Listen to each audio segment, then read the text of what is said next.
Hello everyone. My today's seminar topic is AC circuit analysis using complex numbers. So we already know the representation of complex numbers. That is z is equal to x plus or minus I into y. We also know the graphical representation of this. In general, the symbol z represents the complex number while x and y are its real and its imaginary parts. Now, if my I is equal to where my I is square root of minus 1, the complex conjugate of z is equal to x minus iy. In general, to change a complex conjugate, simply change I to minus I everywhere. Then all of the normal rules of algebra apply with the understanding that I square is equal to 1. Now, I'll square my z, that is x plus iy the whole square. So after expanding, I'll be getting it as x square minus y square plus I into 2xy. Now mod z the whole square, if I do, that is z into z, x plus iy, z into z conjugate, into x minus iy, I'll be getting it as x square plus y square. And if I add two complex numbers,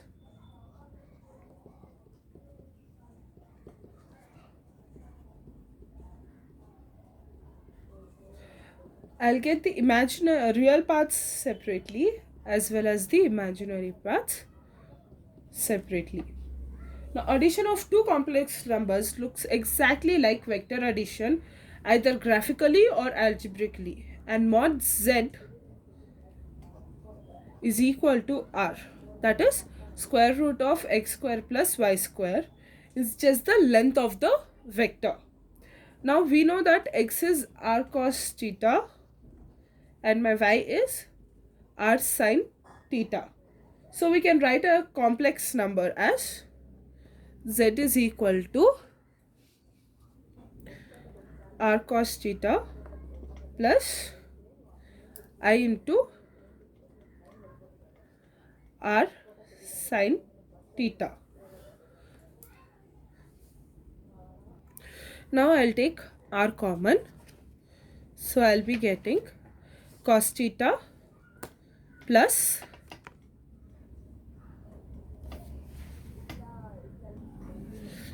I sin theta. So I can write this as e power I theta, where e power I theta represents cos theta plus I sin theta. Now let us see some basic algebra with complex numbers. That is, the addition and subtraction of complex number are most easily done with the Cartesian or the rectangular form, for the same reason that the vectors are most easily added and subtracted in Cartesian components. So we have already seen z1 plus z2. Now if I take the other form, that is subtraction part, I'll be getting it as x1 minus x2 plus I into y1 minus y2. However, multiplication and division are not easily done using the polar form, making use of the properties of the exponential function.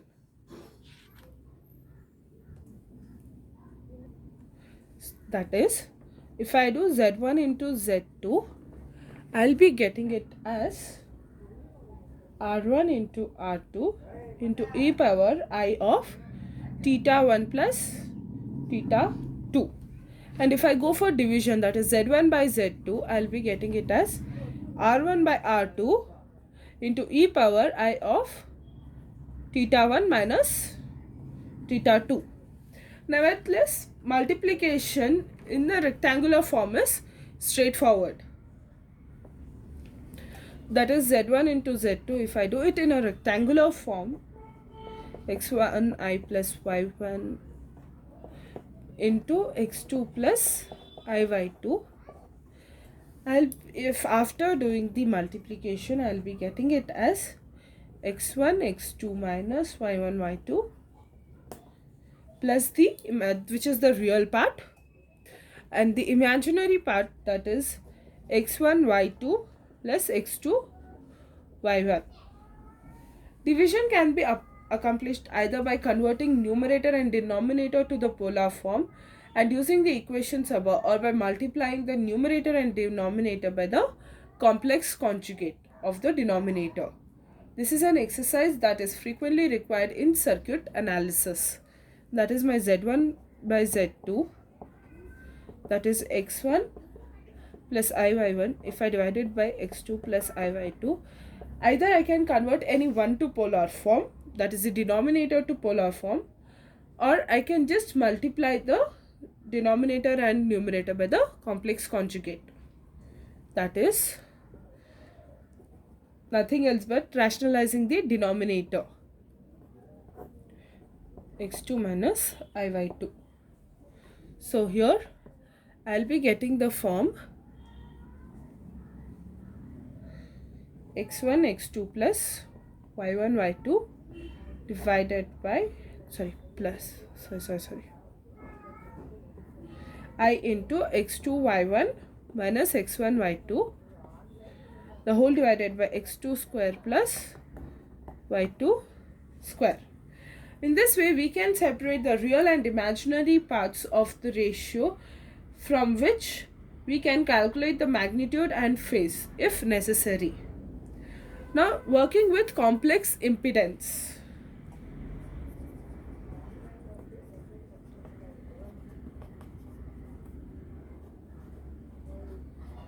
Voltage and current are always real, observable quantities. In a linear AC circuit with a sinusoidal stimulus, they will always have a form like V of t is equal to V naught cos of omega t plus theta.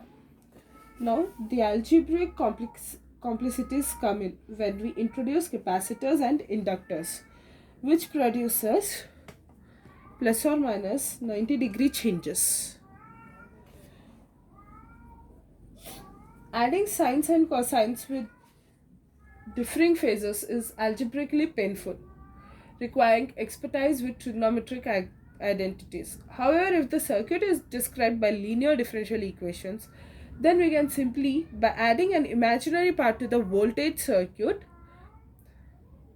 or the current circuit, that is, I will add the imaginary part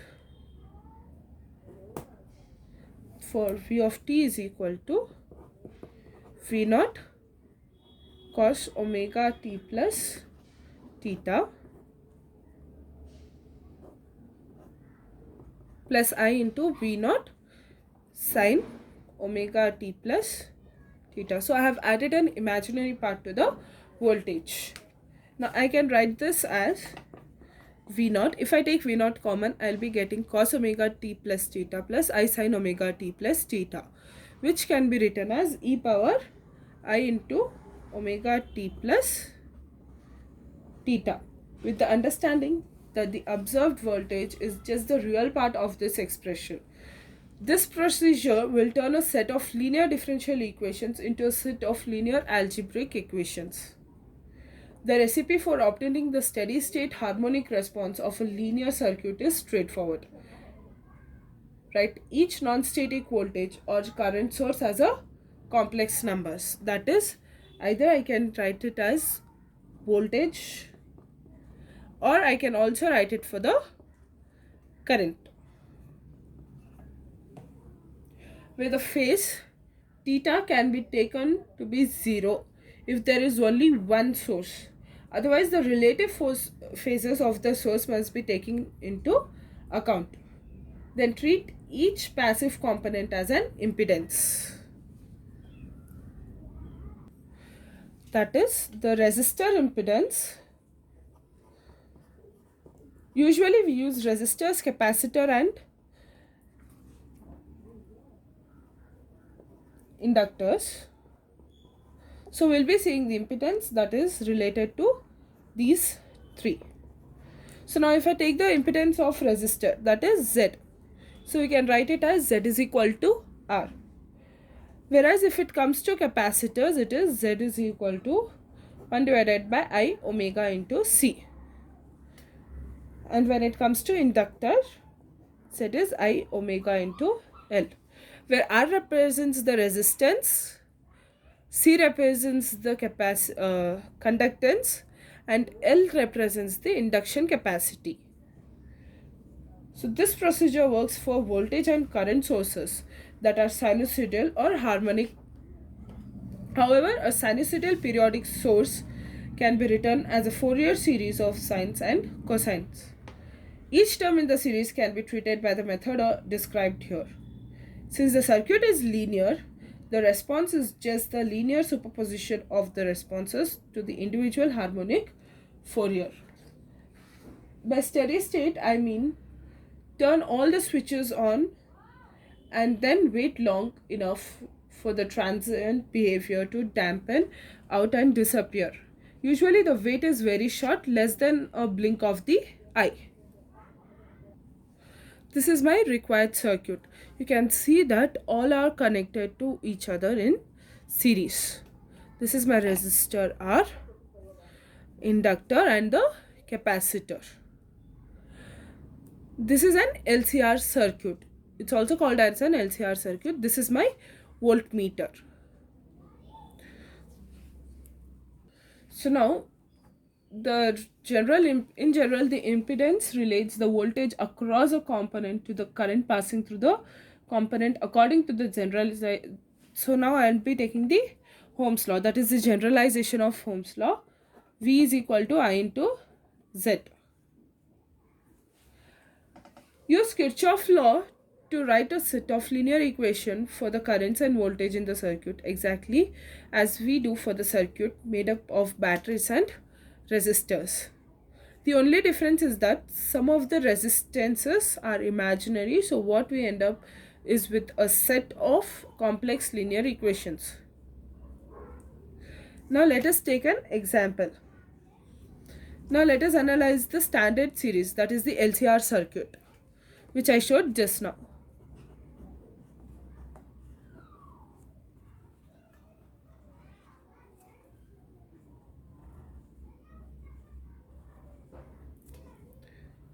So this is my required LCR circuit.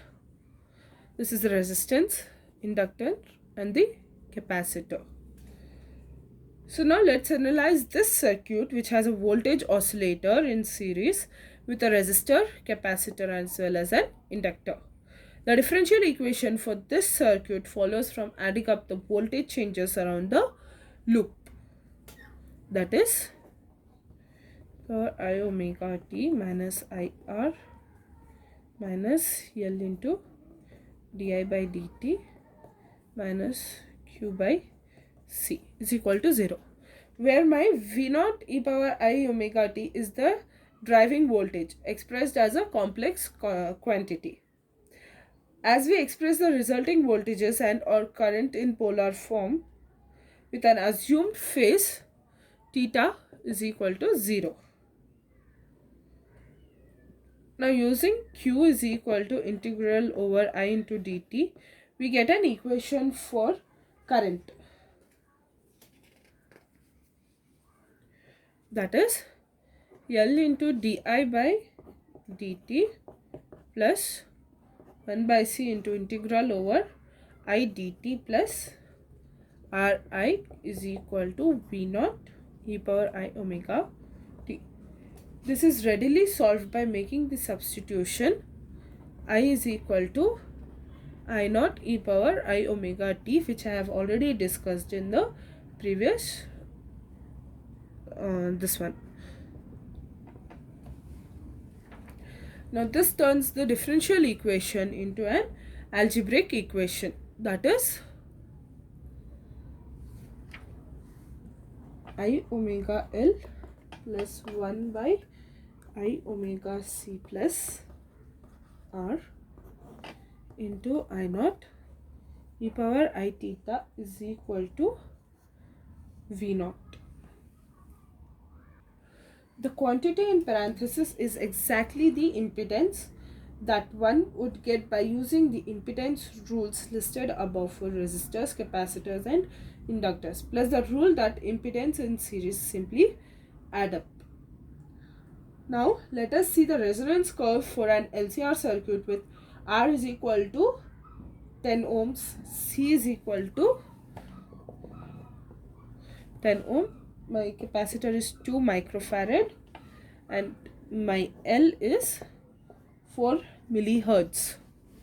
Now if we see the resonance curves for the LCR circuit with these values, we get the curves as, so you can see over here that I'm taking the current on the y-axis and frequency on the x-axis. So now if I see the peak current over here is between 1000 to 2000, or you can also be like nearer to 2000 because my peak current is over here. So now my peak current is between 1000 to 2000 or nearby to 2000. If I do the phase angle, that is the shift, then obviously you can see the change in the curves. So now these are called as the resonance curves for an LCR circuit. This curve is when we do the phase shift. So to analyze the series LCR circuit without writing any differential equation, we start with Ohm's law for a reactive circuit. That is, I is equal to V naught by Z, where Z is R plus 1 by I omega C plus I omega L. To do the division, I convert the impedance to polar form. That is, Z is equal to R plus I into omega L minus 1 by omega C. Square root of R square plus, that is my mod Z, omega L minus 1 by omega C the whole square into e power I theta Z. Now where my theta Z is arctan of omega L minus 1 by omega C divided by R, or you can also write it as omega square minus omega naught square by gamma into omega, where my omega naught is 1 by square root LC and my gamma is R by L. So the current is given by I is equal to V naught by square root of R square plus omega L minus 1 by omega C the whole square I theta Z. So V naught into omega by L divided by square root of gamma square into omega square plus omega square minus omega naught square the whole square into e power I theta, where my theta is this value for the phase of the current. And we have already seen the resonance curves for these. This result exhibits a resonance with omega naught, the natural frequency of the circuit, being the frequency at which the impedance is minimum and equals simply to R, that is the resistance. And the current is maximum with a phase shift of 0 relative to the voltage. Also, here gamma is a measure of the amount of damping in the circuit and thus the width of the resonance curve. So we have already seen the resonance curve. Thank you so much.